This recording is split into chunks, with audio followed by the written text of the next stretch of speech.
Nos robó todo y ni siquiera usamos pasamontañas. Pensábamos que era nuestro amigo, pero él ya había planeado nuestra caída.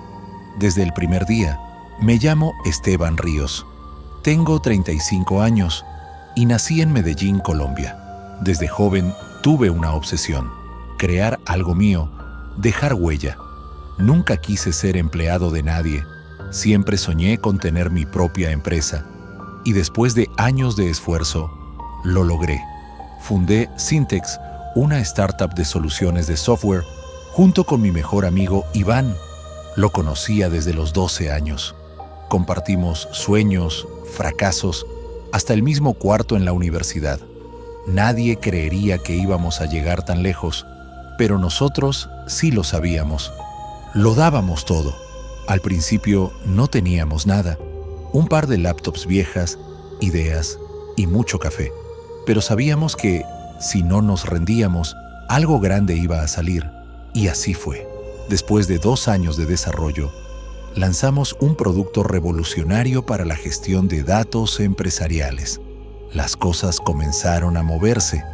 Clientes, inversionistas, premios. Y entonces apareció Rodrigo Gaitán, un hombre que parecía haber nacido para los negocios. Carismático, con respuestas para todo y con una red de contactos que te dejaba sin aliento. Lo conocimos en una feria tecnológica en Bogotá. Se acercó a nuestro stand, preguntó con interés genuino y en menos de una semana ya estábamos tomando café con él, hablando de alianzas. Decía que creía en nosotros, que tenía conexiones en Silicon Valley y que podía ayudarnos a escalar. Nosotros, ingenuos, lo vimos como un ángel inversor, uno de esos tipos que aparecen una sola vez en la vida. Nos ofreció capital, contactos y algo más: visibilidad internacional. A cambio, solo pidió un 15% de participación. Iván tenía dudas, pero yo, cegado por la ambición, lo convencí. Le dimos un asiento en la junta, acceso a todo. Y ahí empezó el principio del fin. Durante los primeros meses, Rodrigo fue increíble.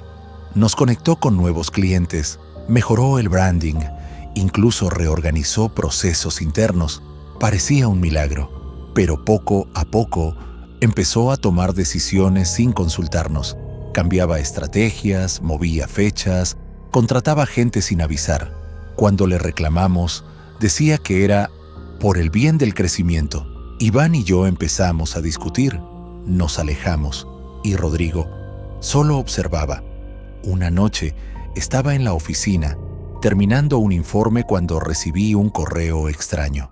Era de una de las empresas proveedoras de software.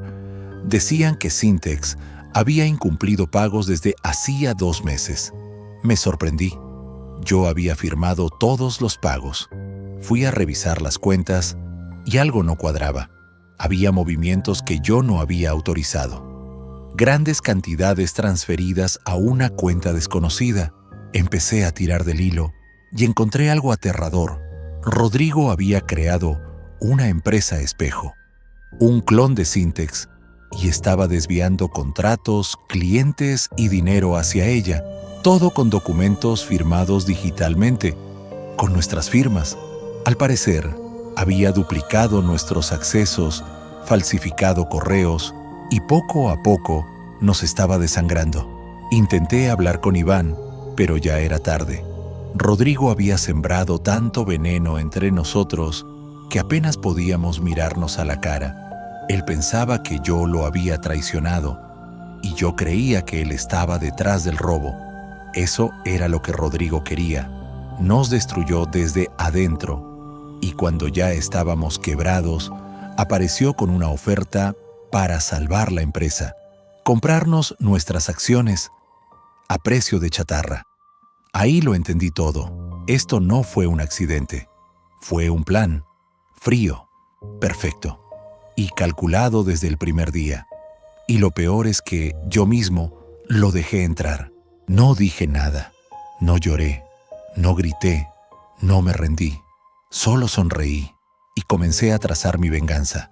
Después de todo lo que descubrí, mi primer impulso fue explotar, gritar a los 4 vientos, enfrentar a Rodrigo frente a la junta, mostrar las pruebas, pero no lo hice, porque entendí algo que cambiaría mi vida.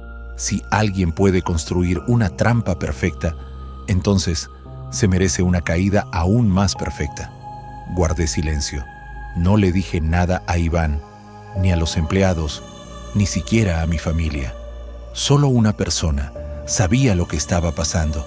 Mi abogada, Camila. Ella fue mi primer paso.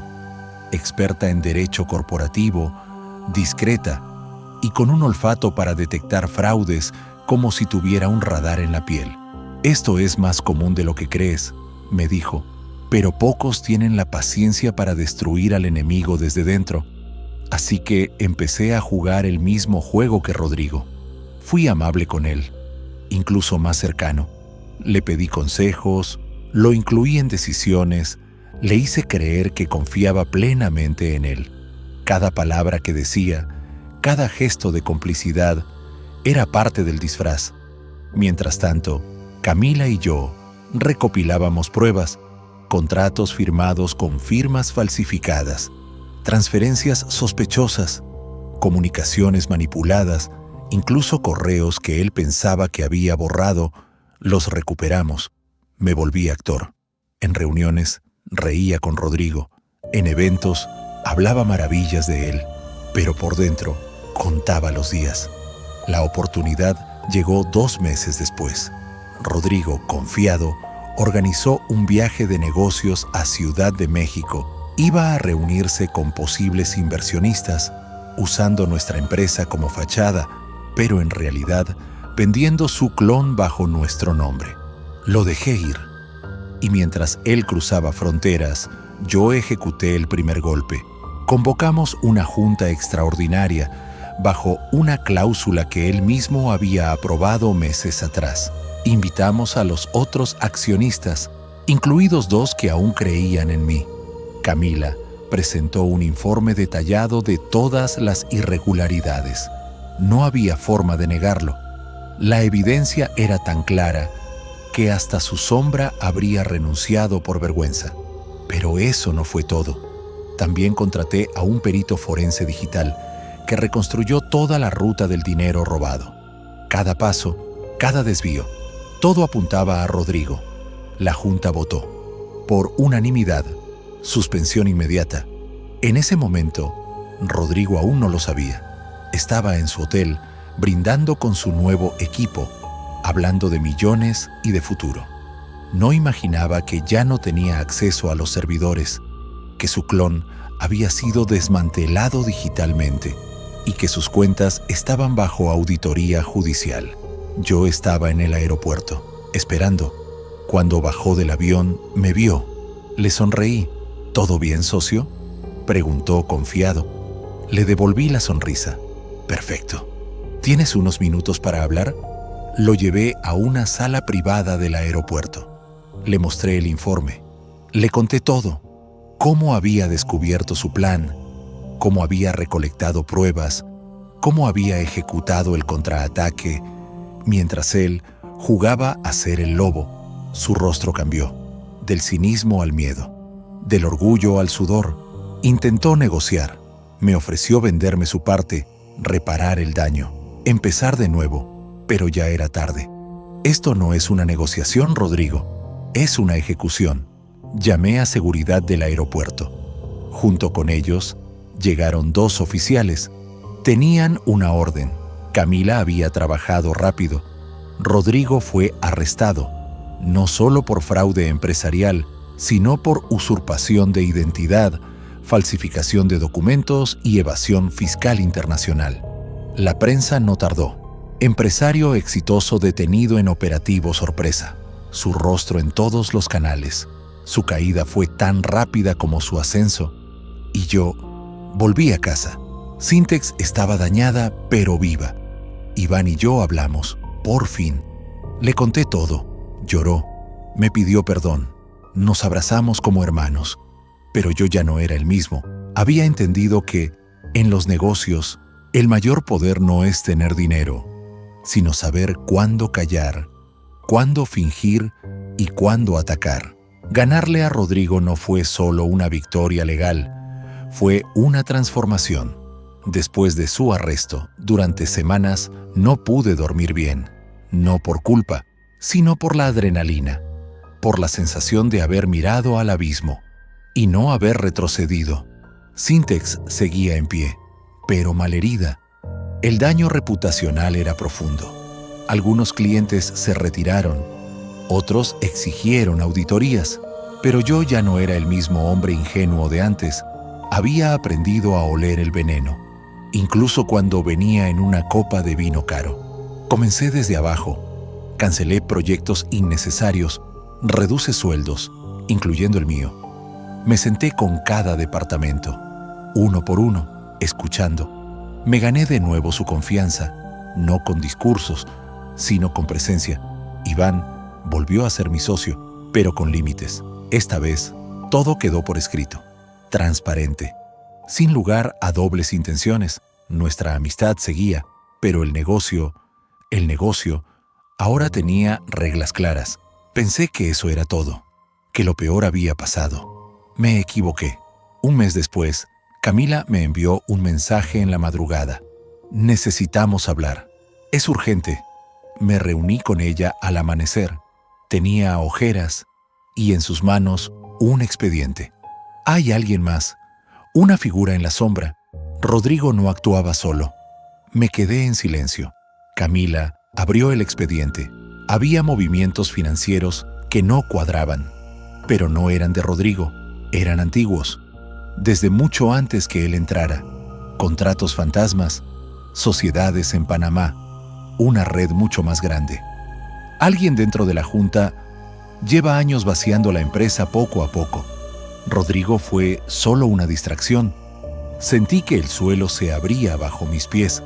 El nombre apareció al final del informe: Hernán Velasco, uno de los inversionistas más antiguos de la empresa, discreto, casi invisible en las reuniones, siempre votando a favor, siempre con sonrisa de abuelo amable. Pero detrás de esa fachada había un monstruo. Camila explicó que Hernán había usado su red de contactos y empresas pantalla para crear un sistema de fuga de capital, millón a millón, durante una década. Rodrigo solo fue una pieza útil en su ajedrez. Si lo confrontas directamente, desaparecerá. Esta gente no deja rastros. Tenemos que atraparlo, pero con inteligencia. Por primera vez en mi vida dudé. No sabía si tenía fuerzas para otra guerra, pero luego recordé algo. Yo ya había vencido a un traidor cara a cara. Ahora me tocaba enfrentar a uno que se escondía entre las sombras. Decidí actuar.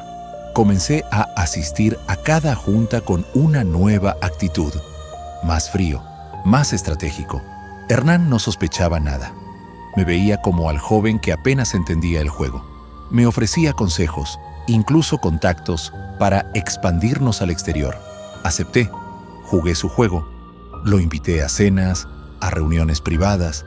Le mostré interés en sus inversiones paralelas. Poco a poco, le hice creer que yo también quería diversificar. Me compartió documentos, me presentó a su gente, y Camila los interceptó a todos. Hicimos que firmara contratos de inversión con empresas que en realidad estaban controladas por nosotros. Establecimos una trampa legal perfecta. Autoincriminación digital. Cada paso que daba, lo atábamos con más cuerdas invisibles. Una noche, Hernán me llamó. Esteban, te ves distinto últimamente. Más despierto.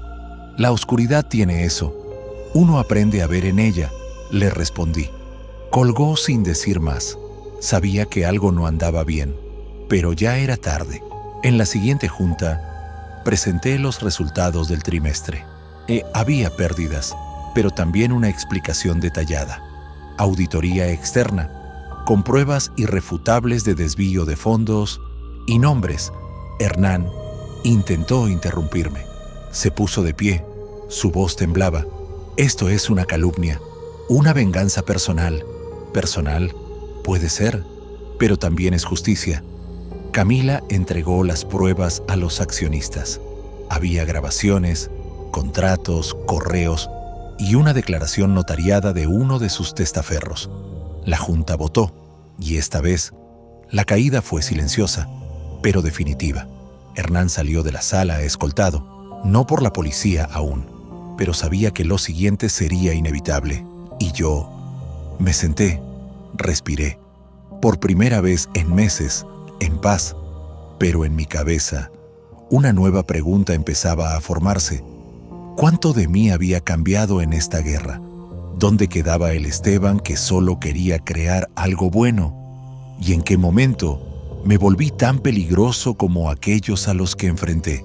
Cuando Hernán cayó, muchos pensaron que la historia había terminado, que la empresa ahora limpia finalmente entraría en una era de prosperidad. Y así fue, al menos al principio. Los contratos volvieron, los inversionistas sonrieron, Sintex renació, más fuerte que nunca. En los titulares, yo era el joven visionario que rescató su empresa de las garras de la corrupción, pero detrás de esa imagen, yo ya no era Esteban. Había algo nuevo en mí, algo que no conocía: desconfianza, paranoia, silencio.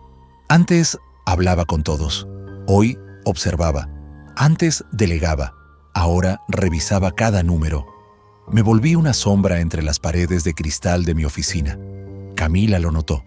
Estás ganando batallas, Esteban, pero estás perdiendo algo más importante: a ti mismo. No supe qué responder. Ella tenía razón, pero también sabía que ese precio era necesario. Los depredadores no descansan, y yo no pensaba dormir. Un día recibí una nota. No era digital, era papel, escrita a mano. Te has ganado enemigos que no conoces. Jugaste con fuego. Ahora te están mirando.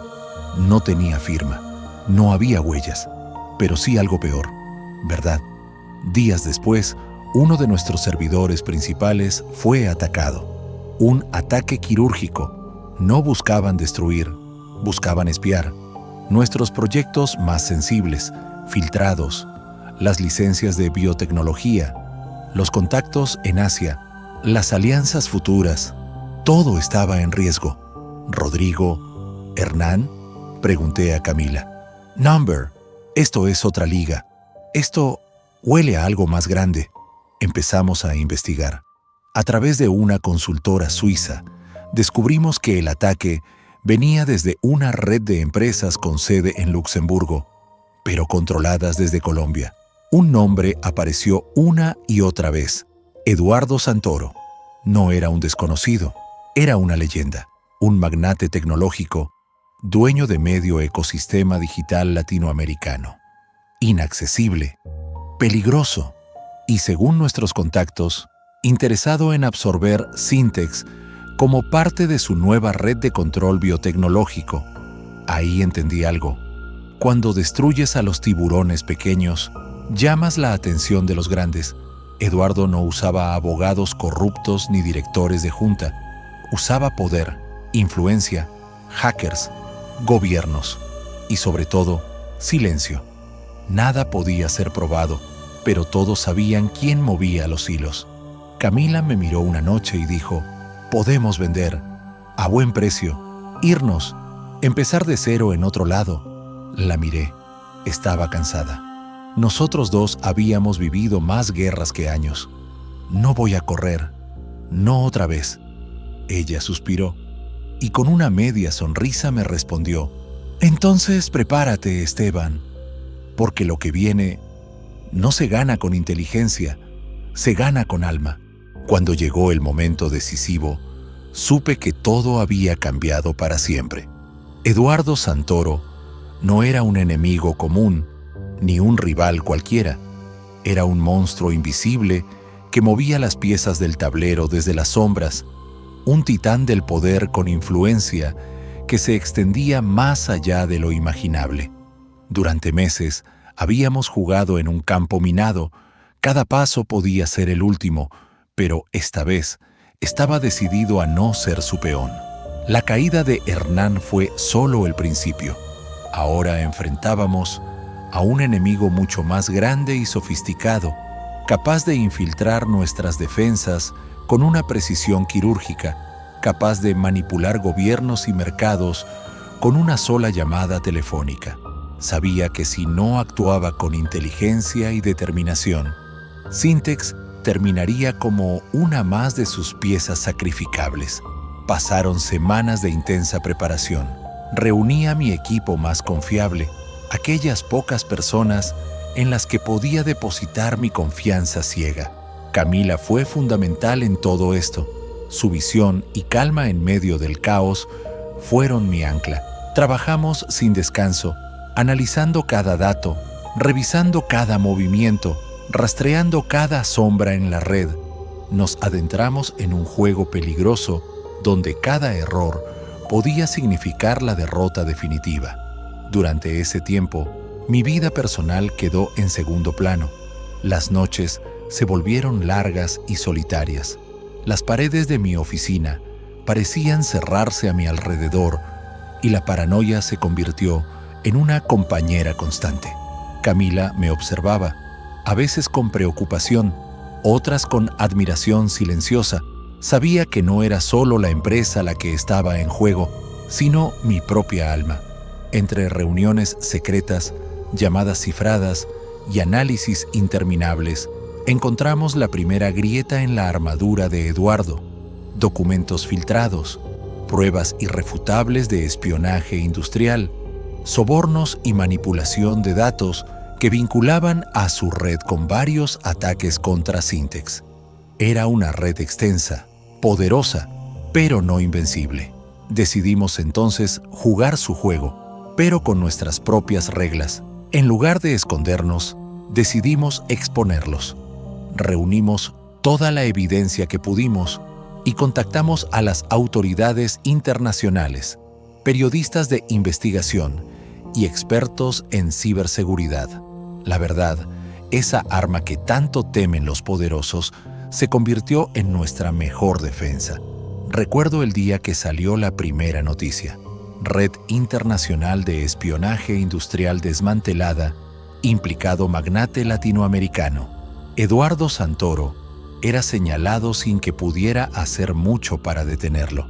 Su imperio comenzó a desmoronarse y con él, la amenaza sobre Syntex empezó a desaparecer.